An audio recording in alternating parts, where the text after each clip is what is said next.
For everyone with an interest in NASH, or more broadly, fatty liver disease, Surf's Up, Season 3, Episode 59 of Surfing the NASH Tsunami. Our first round of year-end interviews with Scott Friedman, Donna Cryer, and Hannes Hagström starts now. This week on Surfing the NASH Tsunami. Now, the challenge in NASH more broadly is we have this huge palette of drivers, and how we integrate all these different drivers and establish which one or ones are most important, I think remains one of the uber challenges of sorting out the pathogenesis of NASH and prioritizing therapeutic targets. The younger age you have your diagnosis of NAFLD, the more you can expect to have a drop in life expectancy, and that sort of tells us that it's might be more relevant to look for NAFLD, relatively at least, to look for NAFLD in the younger populations. As momentous and as full and as robust as this year, the urgency of it to prepare the ground and the field for our hopeful approvals next year gives it a real importance of a year.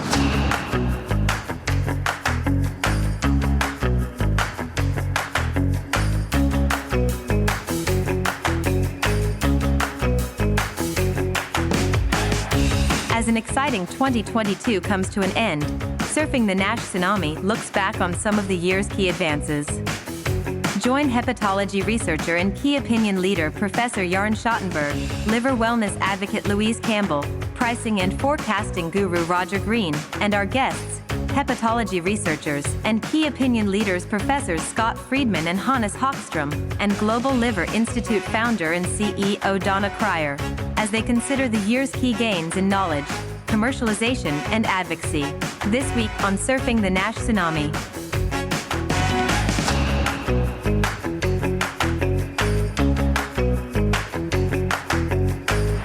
Hi, it's Roger Green. Welcome to the first round of our 2022 wrap-up interviews. This format is the same one we initiated in 2020 and used again last year. The episode will include sections of interviews with 2 or 3 of the people who made headlines and advances in fatty liver disease, insights, and advocacy in 2022. Each conversation, released Friday through Sunday this coming weekend, will provide one of those interviews in full. This episode includes 3 of our favorite guests, people with extremely diverse perspectives and viewpoints. We had fun conducting them. You should have fun listening. And at the end, I'll be back with a brief business report. First, the surfers talk with Scott Friedman about advances in basic NASH science.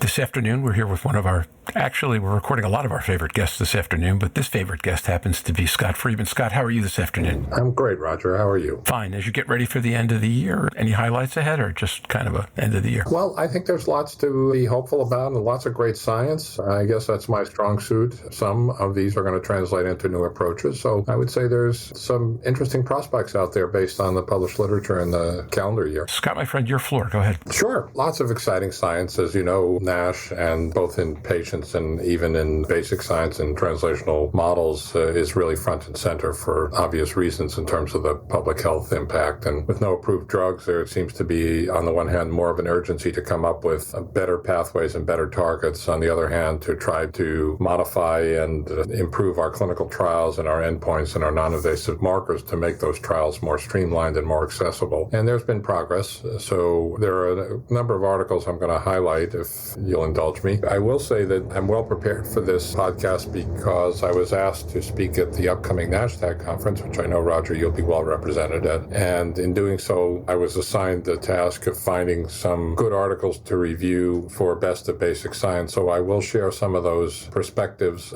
without revealing what I think will be an entertaining framework in which I present these articles. So for those who aren't planning to attend, this may induce you, and for those who are, make sure you show up in my lecture.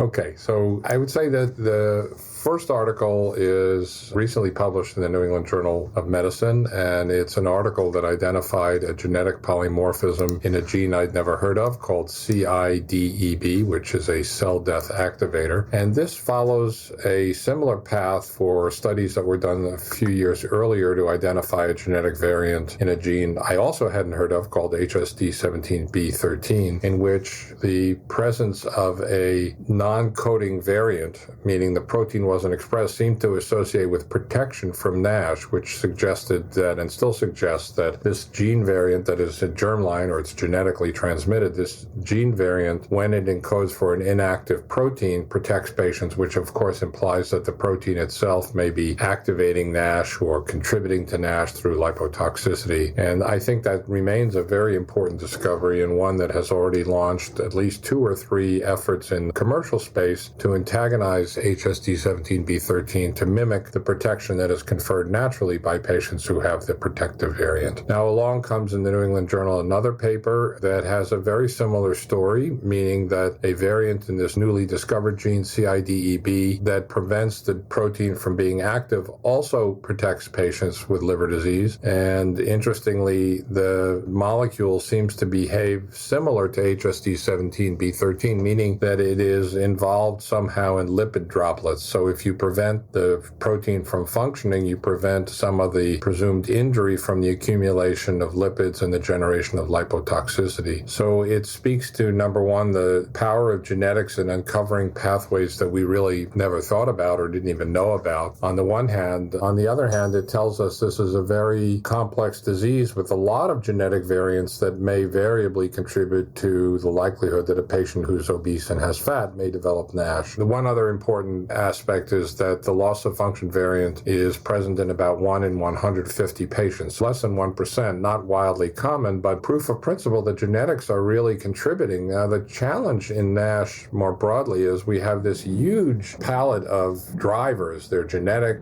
some are derived from the microbiome, some are attributable to diabetes and the consequences of metabolic syndrome. And how we integrate all these different drivers and establish which one or ones are most important, I think remains one of the uber challenges, if you will, of sorting out the pathogenesis of NASH and prioritizing therapeutic targets. So just to summarize, and the paper was Verweij, Verweij et al. In New England Journal of Medicine, probably about 6 weeks ago. So this paper identifies a new genetic variant with some protection in the case of variants that prevent the protein from being active. How we add this up and how we integrate this into our evolving picture of NASH pathogenesis remains to be established. I think this is very apropos, Scott, and I think there's a paper in the Journal of Hepatology that came out 2 or 3 days ago on antisense siRNA therapeutics on HSD17 beta, and actually in a proof of concept they showed that in patients and healthy volunteers they could knock down the mRNA and the protein and even reduce ALT in these patients. The science you're detailing here is already being taken up by companies, being put into patients in early clinical trials. So this is the exciting aspect of this development from my perspective. Yeah, that's a wonderful compliment to what I said, Jörn. And I would reinforce that it not only shows how quickly genetic information can translate into real therapies, it also underscores something that we had shied away from before, and that was gene therapy. So effectively, what you described to knock down HSD17B13 is a form of gene therapy. We realize now that gene therapy is all around us in a very good way, because the COVID-19 vaccines that were basically an mRNA-based vaccination strategy are in fact gene therapy. And there we have hundreds of millions of people who've received those vaccines already. And so that, combined with some approved gene therapies for rare liver diseases like alpha-1 antitrypsin, porphyria, I think we're close to approval for gene therapies for hemophilia, and I'm probably overlooking some others as well. This all speaks to a new era of treatments, both for liver disease, which is particularly appealing because liver is a perfect target for gene therapy, but also gene therapy of bone marrow to correct genetic diseases. So whole new era. Liver is out front in many ways, again, because most gene therapies, if they're effectively manufactured without a targeting component, they go to the liver automatically. So it seems to be the lowest hanging fruit for testing gene therapy. So lots of excitement, and your comment is very apropos. So maybe the next paper or papers I'll highlight are 2 papers that really are each tour de force. I don't know if that means they're tours de force or tour de forces or something else, but nonetheless, they're both from the laboratory of Robert Schwabe, who's a very accomplished scientist at Columbia here in New York, and I've admired his work for many years. There's always been this very poorly understood relationship between scarring and cancer. And of course, in liver, that's probably the prime example, because most patients only develop cancer once they have very advanced scarring. But it's also true in other tumors, or I should say in other organs, where fibrosis is associated with cancer development. The other prominent one is pancreas, but also lung and other tissues as as well. And so everybody knows now that where the scarring comes from in liver, it comes from activated stellate cells, which turn into myofibroblasts. But there has been articles that some of which suggest that these activated stellate cells are promoting the cancer. Others have suggested they're preventing the cancer. And you can find data that support each one of those arguments over the course of the last few years in the published literature. And what Robert Schwabe has done is published 2 papers that use a similar approach, one of which is addressing the role of cancer-associated fibroblasts, i.e. myofibroblasts, in cholangiocarcinoma, and the other in hepatocellular carcinoma. And to cut a long story, and I mean long, talking about dozens of figures and extraordinary detail in many models. But the bottom line is, in many ways, his studies resolve this conundrum because they show that there's actually different subpopulations of stellate cells that go into myofibroblasts. Some are tumor promoting, some are tumor protecting. And so I should emphasize that one of the reasons this study became possible in the last year or two is because of the advent of methods to do either whole genome or transcriptomic sequencing of all the expressed genes in individual cells. So it's a level of what we would call granularity of data that was not possible 5 years ago. Now that we can take individual cells and sequence the transcriptome, or the genes that are being expressed, we can now see how many cells have a gene pattern that is pro-cancer, how many have a gene pattern that is anti-cancer. Of course, this only sets the stage for answering the more, I would say, translational question is, what do we do with this information? Can we convert the bad stellate cells into the tumor protective stellate cells? What drives the emergence of each of these different subtypes? How do we approach this therapeutically to exploit this important information about the so-called heterogeneity of fibrogenic cells so we can really have an impact on the emergence of cancer? So very important studies. I mean, you could talk about those 2 papers for hours based on the depth of data, but that's the high-level picture that really resolves a conundrum that is now only made possible through the availability of single-cell sequencing technologies. So, Scott, you kind of raised an interesting question in there, which I want to circle back to a little bit, knowing that this is basic science, not commerce at that level. But how do you envision all this translating, if you had a guess? My guess is that we will find the signals that switch bad cells into good cells, and we'll try to convert more of them. And that paradigm is going to turn out to be true for macrophages as well. You know, and I, for one, have always pursued science with a rather simplistic reductionist approach, and I finally yielded to the idea that the devil really is in the details. For example, macrophages, there are going to be pro-resolving macrophages and pro-fibrotic macrophages, and evidence suggests they switch. So if we can find a transcription factor, for example, that drives that switching to a protective role, we could enhance the expression of that transcription factor perhaps using gene therapy. Or if there's a transcription factor or other signal in the cell that turns the cell into a pro-fibrotic one, we can turn that one off with siRNA. So I think that's probably going to be the direction we're going. I think these are, like any great paper, raising many questions, and that some of them are provocative in terms of whether we can realistically expect to change the behavior of cells in the setting of an injured liver, for example. You know, we need to be optimistic because we're certainly in a stage of science that I didn't envision early on in my career. So I think the best is in some ways yet to come. That's my simplistic answer, is if we can find the regulatory genes and manipulate their expression to change the nature of the cell, that's something that would have great appeal. The thought that comes to my mind, and Robert's paper really highlights that this is an imbalance of hepatic stellate cells at a certain time point, is that this could be different at different disease stages. So if a patient is in a tumor-promoting, tumor growth, metastatic disease stage, it could even be more complex by having to look at the time he is at in his disease journey. And potentially genes are being switched on and off at different stages, obviously. So it could be even more complex than just trying to restore the balance through a gene in all, let's say, HCC patients. That is very well said, Jörn. And in fact, it tees up perfectly my next paper. But before I do that, Roger, did you have any other comments, or Louise, you wanted to make? Well, I was just going to comment because what Scott is describing is very much related to an article I think you wrote in 2015 about Embrace the Change, and how we looked at the last 35 years of development in hepatology, and epigenetics was the first area that you felt was going to be the growth period. And it sounds like it is, and it sounds like it's developing. And is it we're finding out all of these nice protective nature of the liver and its whole capacity to regenerate and why it does so well? The more we know about that, the better. And it's how I translate that information to patients in a more simplistic way, I suppose, that I'm looking to gauge. Well, I share your optimism, and like me, I'm sure Jörn shares it as well, because we've lived through the revolution in hepatitis C treatment. And I remember very, very well telling my patients, as long as they weren't too advanced, if they were too advanced, they needed a transplant. But we could see above the horizon that there was curative therapies on the way. And I vividly remember telling them that there was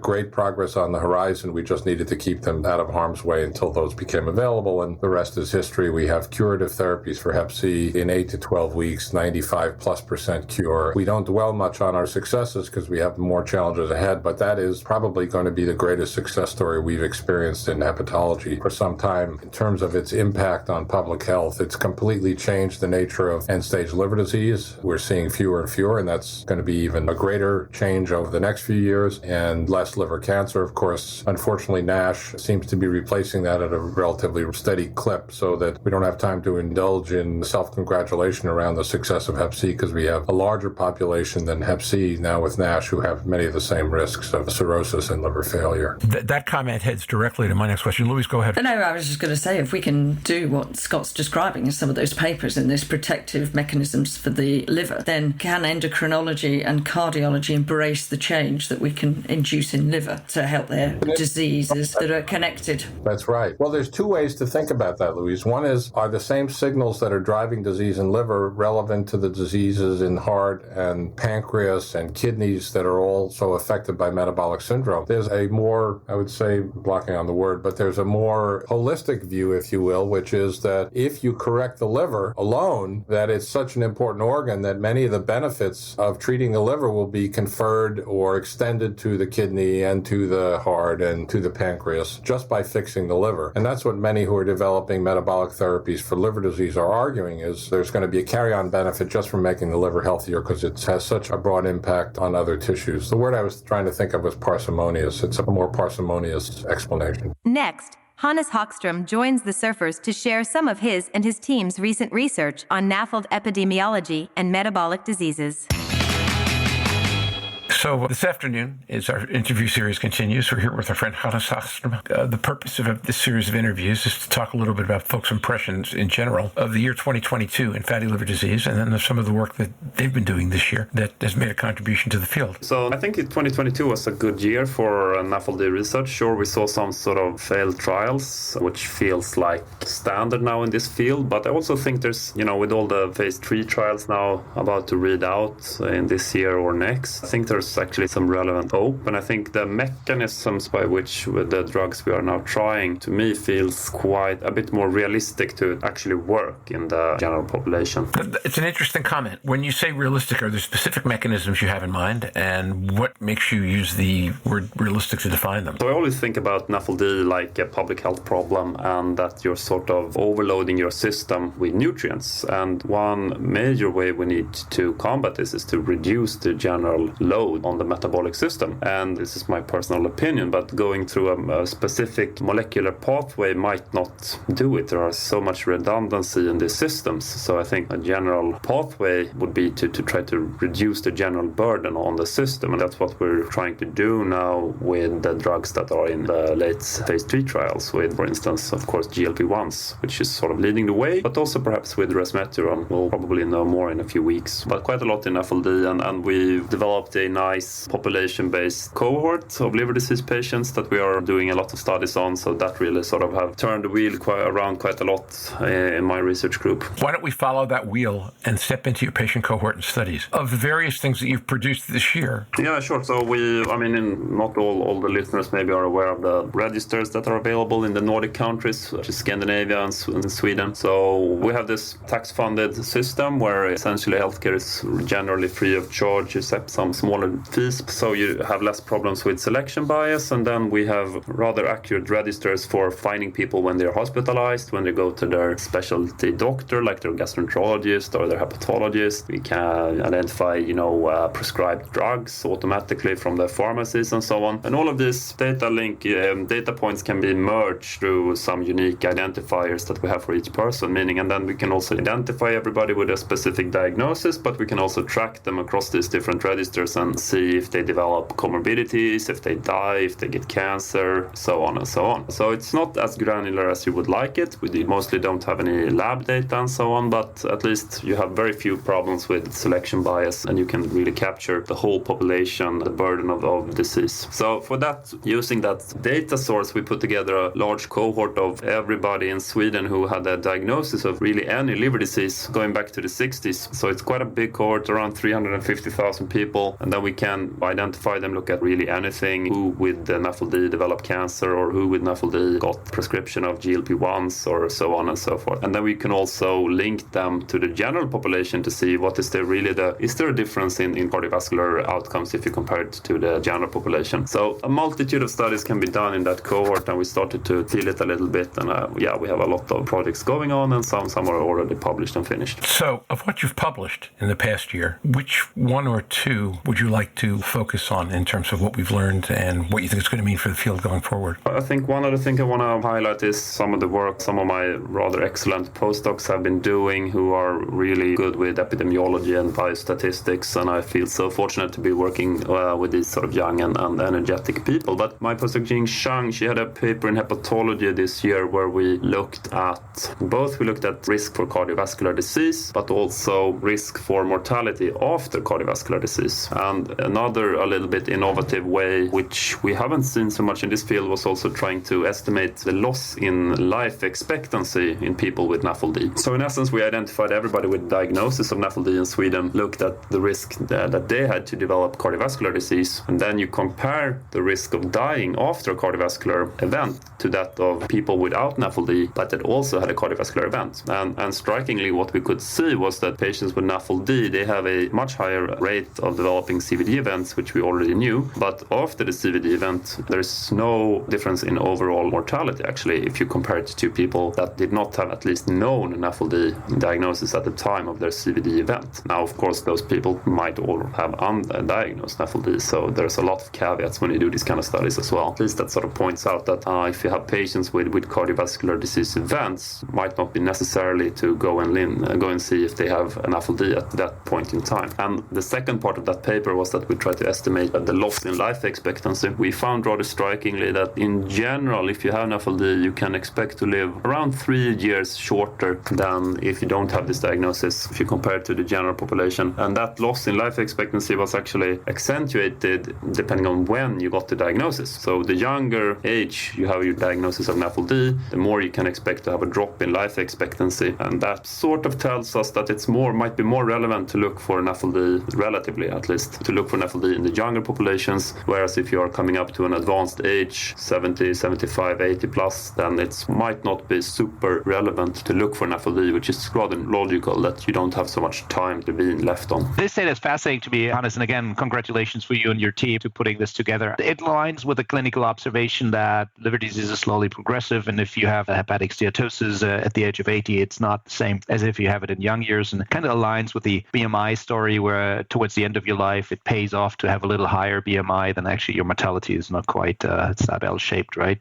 relationship. So that is nice. We've discussed this a number of times, and my question to you is, of course, you're using codes, and what is your perception, having worked with that database so intensively, what's your perception of which type of NAFLD patient is coded versus how many do we miss, or how could those patients who are not coded fit into that? Do you think that we miss the early ones, the late ones, or is there a certain pattern, or you think it's obviously difficult to say no answer, but maybe what's your gut feeling on this? Yeah, it's of course, you really need to work with these data sets to understand the caveats and the limitations, but also the strengths. But in general, so we capture everybody who have a diagnosis in specialty care. And what we see, if we look at the incidence, we see a strikingly increasing number of NAFLD diagnoses during the later years. I do not think that reflects the true incidence increase, but it's more reflective that clinicians are now more and more recognizing NAFLD. So it's difficult to say that it's a true increase in incidence or prevalence. And as for your question about the severity, I think definitely we do.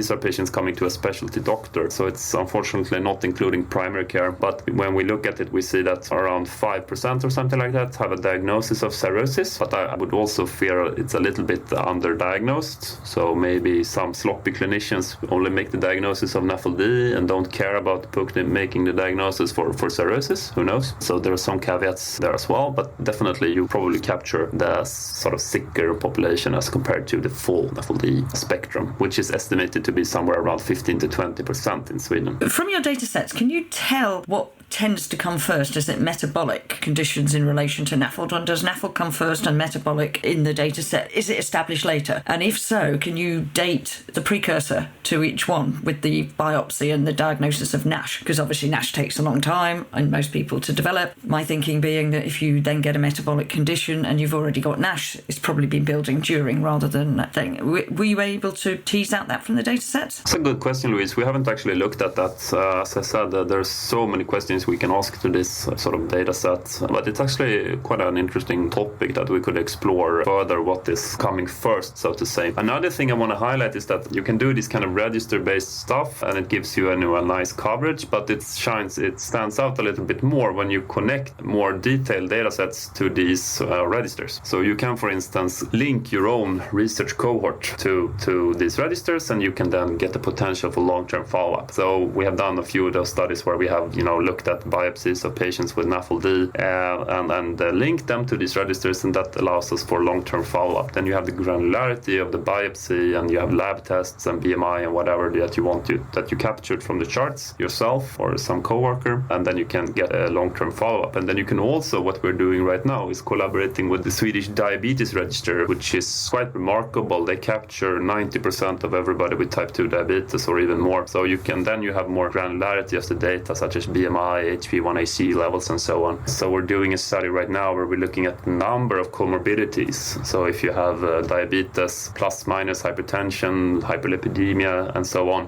what happens to the risk of liver disease? Because we know already that it's patients with type 2 diabetes. We are more and more discussing, should we screen them for liver disease? We have seen that the incidence of liver decompensation and liver cancer is more than twice as high in patients with diabetes, but there might be subgroups of patients with diabetes where we should look even further. And so we're trying to tease that out. Should we look for, people with age 50 plus, or men versus women, hypertension versus not having hypertension, and so on. That is one project we're working on right now. And maybe not answering your question in full, but at least to some degree. No, but it is interesting when you talk about looking at the younger generation and NAFLD. And I think it is something that we miss because we're looking for end stage and fibrosis outcomes. I do think the younger generation are the ones in need, because we are hosing money on a lot more younger people than we are on the minority of cirrhosis and fibrosis. When you look at the figures and were to do the calculations, we miss the ones that are low cost individually but are high cost collectively. But we have the greatest opportunity to turn around their lives and increase their life expectancy and potentially keep them off the diabetes database, because I'm fairly sure there will be a fair few, as you move on, have crossed from the liver database and data set to the diabetes data set. And certainly in the UK, our diabetes data sets are immaculate in their data recording throughout the country. I'm thinking about reversing direction on that. If you take a look at the guidelines that are emerging, a common theme, at least in some of the recent guidelines, ACE, for example, is not even to worry about whether a patient with diabetes has NAFLD per se, because the odds are that 70, 75, 80% of them do at the time that you identify diagnosis. So there, the issue is to go straight to taking a look for, the suggestion is go straight to taking a look for fibrosis. Assume everybody has NAFLD, and then ask yourself who's got NASH and evidence of fibrosis. I'm wondering if, as you pull the databases together, any data emerge on that subject, because it seems that you get to take a look from both directions. It almost feels like kind of a 360-degree view of the patient. You can look at NAFLD through a diabetes window or diabetes through a NAFLD window if you bring the data sets together. If we go back to screening, there are guidelines on who should we screen, or when should we start to think about screening. To be honest, I don't think we fully meet all of those criteria right now in the NAFLD the field, because one major criteria is that we should be able to intervene in some way, and we can't do that. But the argument is, if we talk about weight loss or exercise, etc., that this is something these patients should do anyway. And I don't think we have the data to support that. Knowing that you have NAFLD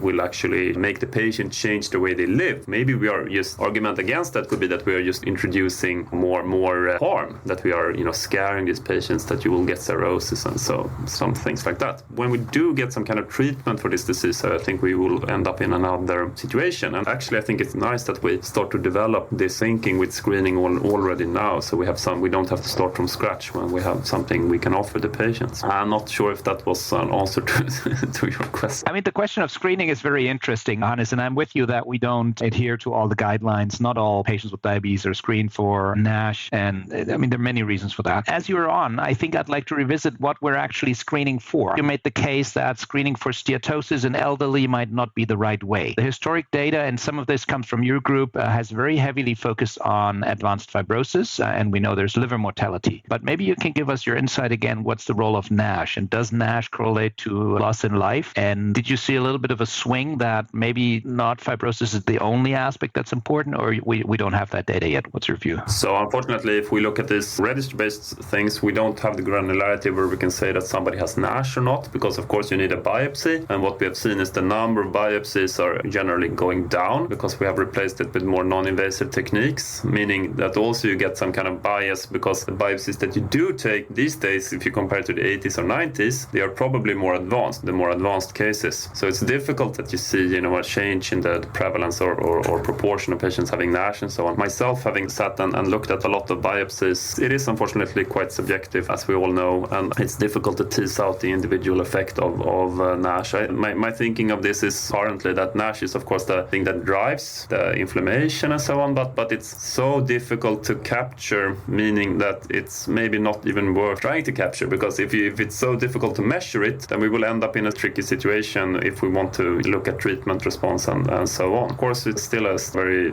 tricky situation to tease out what is the individual effect. We should go for something that is as simple as possible and that can give us a good estimation of risk. So we just got actually a paper accepted where we looked at trying to develop the FIB4 in a more meaningful way, or where we see that we can, if you break down the three main categories of FIB4, we looked at this in a population of around 130,000 people with lab data and long-term register follow-up that we published on a little bit before. What we can see, if you can actually break down these risk categories of, you have the FIB4, you get the low, intermediate and high risk group, and you can actually break down those subgroups in more meaningful groups where you can see, well, in the low group you actually have people that have more than 10-13% risk of developing cirrhosis within 10 years, and within the high risk group you can go from something like 3% to 35%. So you can identify quite meaningful subgroups where you should really start to look for fibrosis and for liver disease. Maybe I can tell you the three parameters that we could use to improve the FIB4. Do you want to guess, Jörn? Okay, that's a good one. Let me see. While Jörn is figuring this out, I want to tell you that we've done 160-something episodes of this, and this is the first time we've ever had a game show in the middle of a podcast.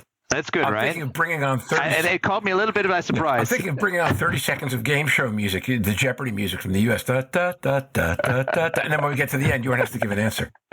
No, but I wanted to take something that was quite simple that we could use in primary care and so on. But only age and presence of diabetes and gamma GT. Gamma GT, that's interesting because that's linked to cardiovascular in some population-based studies, right? Yes, it is. It's one of the things that the insurance companies use because it's so linked to overall mortality and outcomes. I was going to say, just on Jörn's point, that there's also been some discussion in the literature recently about FIB4 in detailing not only severe liver disease but cardiac disease, and doing the studies and comparing both cardiac outcomes and liver outcomes in those populations using the normal cutoffs. So they're moving it towards cardiology now as well, from what I can see. I think Scott Isaac's been talking about it a little bit. Yeah, what I was going to mention also that if we're honest, I think we also know that gamma GT is an imperfect marker for alcohol use. So also highlighting something we've discussed more and more during 2022, and we finally started to agree upon as a field that a minority, maybe 5-10% of these patients with NAFLD, they probably drink a little bit too much, and you have alcohol that is at least driving part of the disease pathogenesis. So I think it was interesting that this marker came out as one of the more relevant ones. So there's a preliminary paper now accepted, but we're going to try to dig even further into that field. I just hired a new postdoc who is a mathematician who is going to work his magic on that, and I hope he will come up with something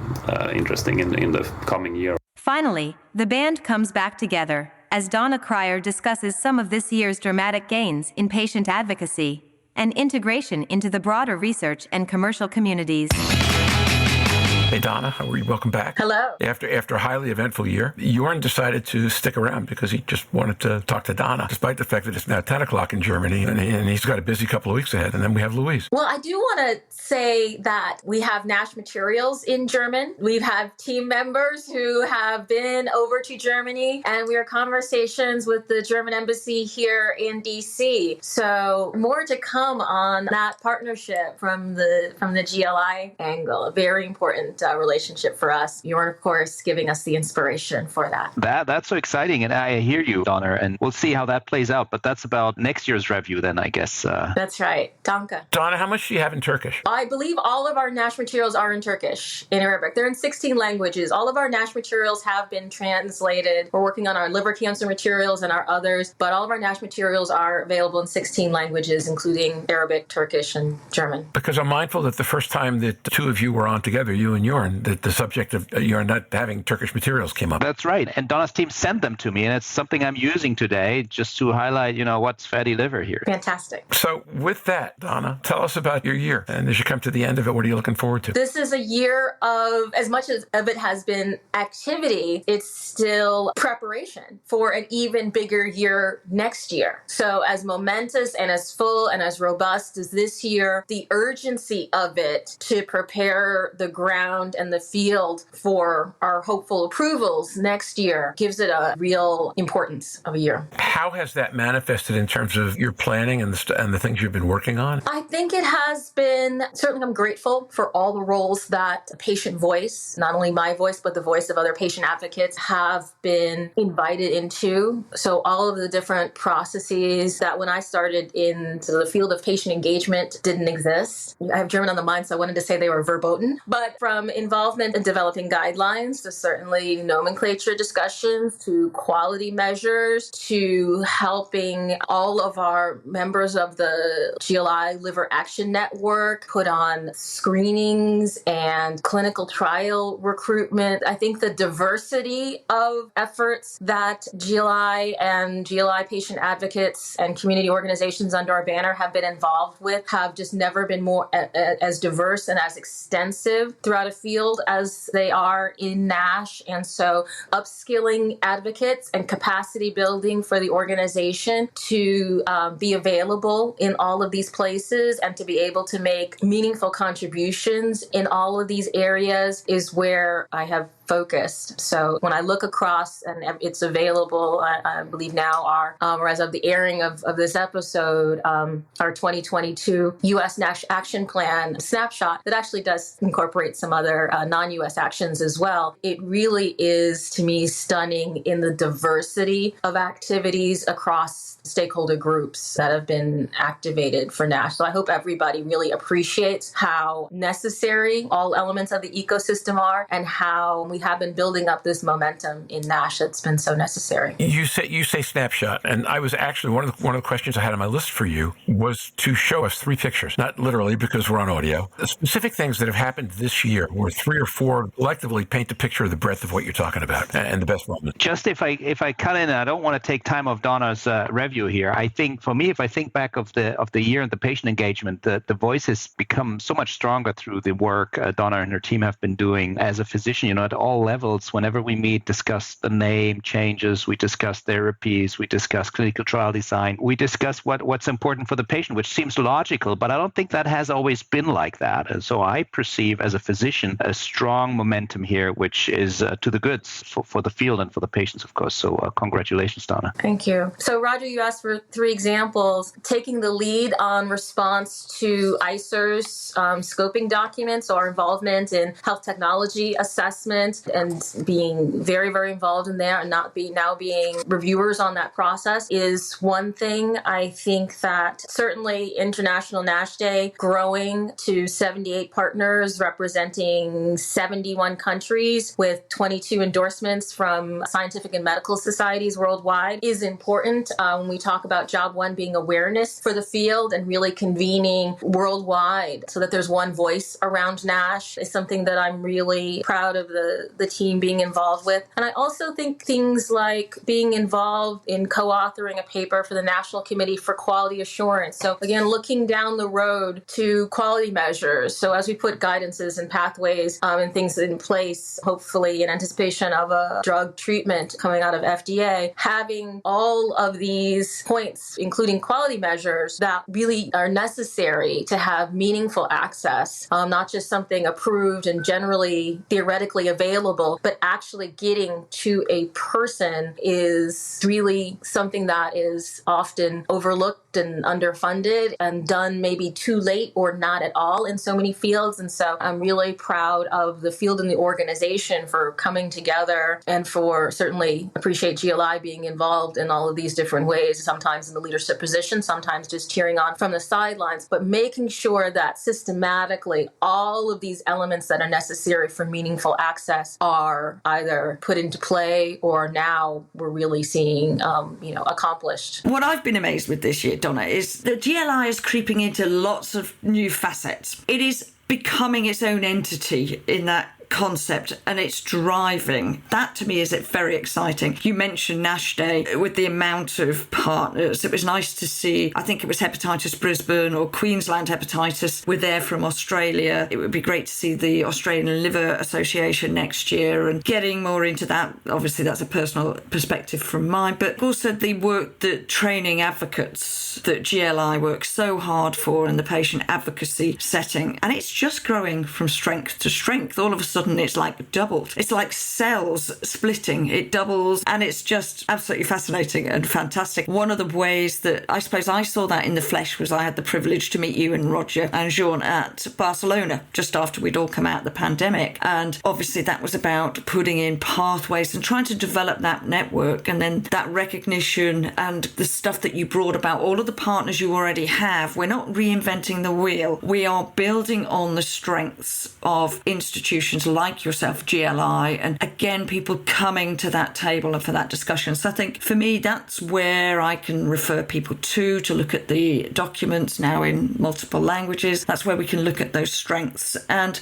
it's a testament because you do have a fantastic team. I've had the privilege to meet many of them either virtually or in person. You are as strong as the team that is around you, and you build that team stronger. So for me, anything that builds liver disease and the awareness moving forward, or poor liver health, because as we know, a percentage of people will get liver disease, but the majority, as you say on the website, 1.5 billion people actually have poor liver health. They don't all necessarily have liver disease yet. So let's stop them and let's prevent the metabolic health that goes with that if we can. But it's been a privilege to actually just watch from the sidelines and see that development. So I echo Jörn and Roger and a lot of people that listen to this and say thank you, because the patient's voice is now a very strong voice and growing in strength and partnership, not just in liver disease, but in other diseases. I really appreciate that. And we are so excited to be able to make good on the vision that I've always had to launch our Liver Health is Public Health campaign in the UK to start. And then Giacomo Donini, the head of our EU efforts, really was behind our global health report that gave snapshots into an increasing number of countries about how they are dealing with liver health and where the gaps are in. I think that will create an even larger space for conversations around NASH and allow us to position it optimally. But you're right, the organization is as strong as the team, and I am very honored that people choose to dedicate their careers to, at least for whatever time I'm lucky enough to have them at GLI, and to grow with us. And people are committed to this vision and share sort of a little bit of outrage that why aren't more people talking about liver health? Why isn't that a priority?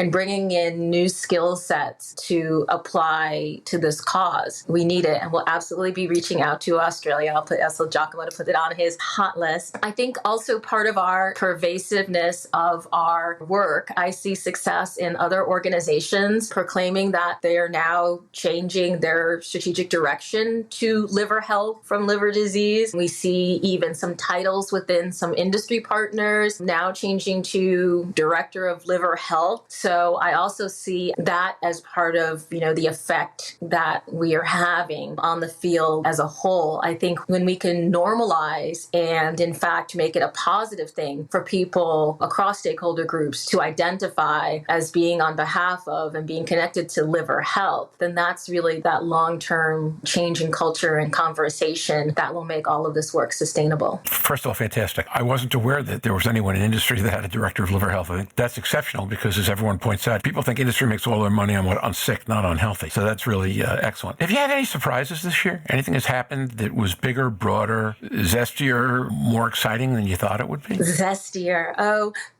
I spent several hours driving my mother around for Thanksgiving to see her grandchildren at my brother's in Pennsylvania. And for whatever reason, I recognized that whatever story I was going to tell her about whatever skill I deployed or growth opportunity, we'll call them growth opportunity I had during the year, it all came back to nomenclature. It was certainly not anticipated when I put together my 2022 plan, the amount of time and personal attention I would need to spend around this issue of what do we call the disease. I think I've been pretty clear going on record. I would rather spend the time on curing the disease, treating the disease, getting the pathways in place. With all of this money, time, attention, and energies were spent in these areas, I think we would be better off as a field, but be that as it may. So that was my surprise for 2022. Do you think you're going to spend less time discussing that in 2023? There is the question. I'm just going to tell you right now, yes. Be warned, everybody. We'll take your word for it. So what will take the place of nomenclature? Our new VP of policy, he's a pharmacist and another attorney. He has experience at AHIP and Avalier. We are working with Jeff McIntyre, another friend of the podcast, and calling in all of my favors and friends for our sort of NASH regulatory conversation as preparing the patient engagement, participation, testimony, reviewer in anticipation of an approval next year. There are so many steps leading up, and then there will be so many steps, hopefully, immediately after a drug is approved. I think that anybody who hasn't sat on a Friday afternoon or evening waiting for FDA to drop an approval and then all those actions to happen really quickly, we'd be happy to train them and prepare them for what cascade of communications, of working with payer partners, hospital partners, clinician partners to ensure that, because the questions will come in immediately from patients. Do I have access? Can I get it? Does my doctor know about it? Can I call my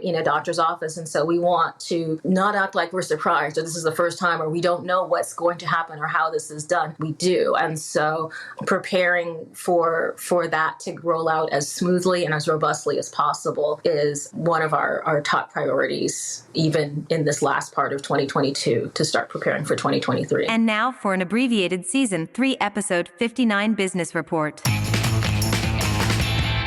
Slava Ukraini, Heroyam Slava, glory to Ukraine, glory to heroes, and recognition for the continued courage and valor of the people of Ukraine. I read a post the other day suggesting that those who support Ukraine might want to send not only thoughts and prayers, but also blankets and cold weather comforts, along with Christmas presents for children who might not receive any otherwise. If I can get a location to send them to, I will mention that in our next episode. And now for an abbreviated Season 3, Episode 59 Business Report.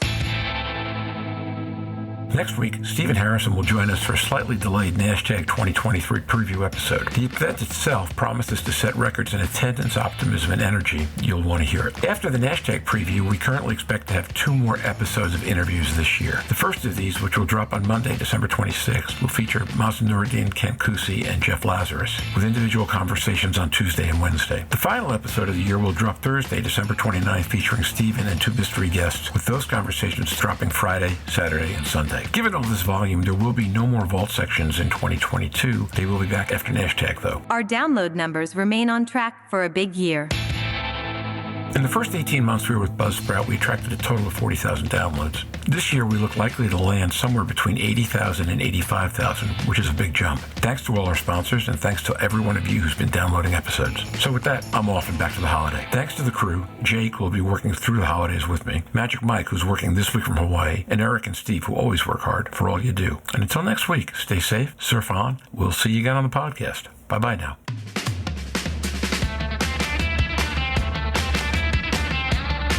Have any questions for the surfers? You can send them to surfingnash.com, and we will answer on the podcast or the website.